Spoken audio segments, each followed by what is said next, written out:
welcome to the deep dive. Today we're tackling a really big one, the impact artificial intelligence is expected to have on jobs and the world economy. Yeah, it's definitely top of mind for a lot of people. Exactly. So Sure. we'll be looking at projections of, massive growth in the AI market, how jobs across the globe might be affected. Figures suggest nearly half could see some kind of change, Mm-hmm.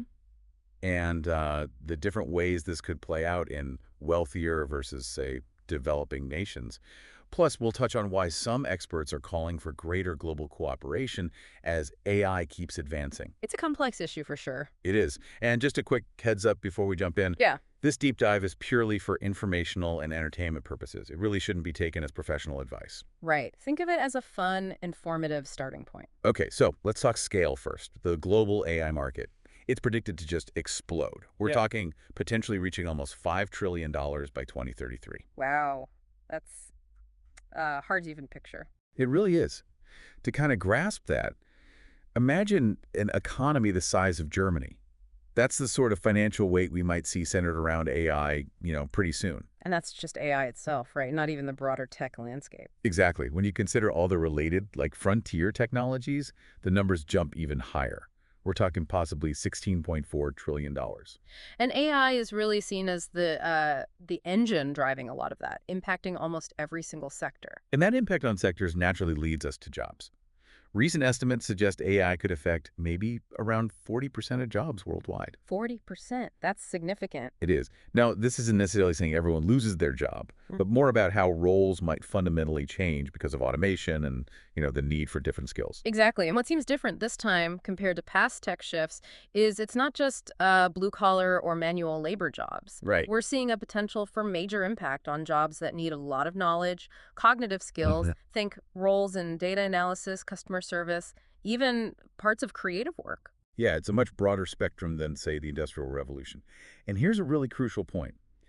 How this all shakes out might look quite different depending on where you are globally. Mm-hmm. So, wealthier, more developed economies, they might actually see more initial job displacement, but they also tend to have, stronger safety nets and more resources to help people adapt, retrain. Right. But the concern is that in developing economies, AI could actually widen the inequality gap. How so? Well, if businesses in those nations find it easier or cheaper to adopt AI rather than hiring lower-cost local labor, it could unfortunately end up favoring capital over labor, worsening existing inequalities. That makes sense. It's also worth noting where the actual AI development is happening. It seems like the infrastructure, the expertise, it's pretty concentrated. Very much so. You see a heavy concentration in just a few major economies, with a small number of companies, particularly in the US and China, really dominating the R&D spending. Which raises big questions about who controls the direction of AI and ultimately who benefits most. And that concentration really underscores this urgent message we're hearing for countries everywhere to invest.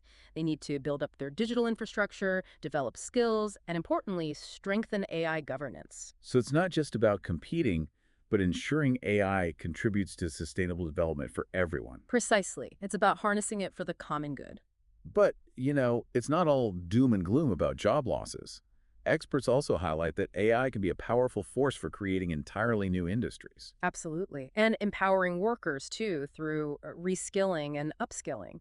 It's not just replacement, it's transformation and opening new doors. That feels like a really important perspective. The focus needs to shift towards adaptability, lifelong learning. Exactly. And connected to that is the need for global governance. It's vital that all nations, especially those in the global south, have a seat at the table in discussions about AI regulation and ethical frameworks. To ensure it serves global progress, not just the interests of a few. That's the goal, making sure it benefits humanity as a whole. Okay, so to kind of wrap up the key takeaways, we've got this massive projected AI market growth, a really significant potential job impact shifting towards knowledge-based roles. These differing effects on advanced versus developing economies, the concentration of AI power we talked about, Right, the US and China dominance. and this urgent call for global cooperation and governance and helping the workforce adapt. That pretty much sums it up. It's a complex, rapidly evolving picture. Definitely. And that leads us to our final thought for you, our listeners. Considering this potential for such huge, widespread change driven by AI, what skills or areas of expertise that maybe seem a bit overlooked right now? What do you think could become surprisingly valuable in an AI-driven future? That's a great question to ponder. What skills become uniquely human? Exactly. Something to think about. If this deep dive sparked your curiosity, please do subscribe, share it with others who might find it And interesting. let us know your thoughts. Yeah, absolutely. Drop a comment what stood out to you from all this. We'd love to hear it.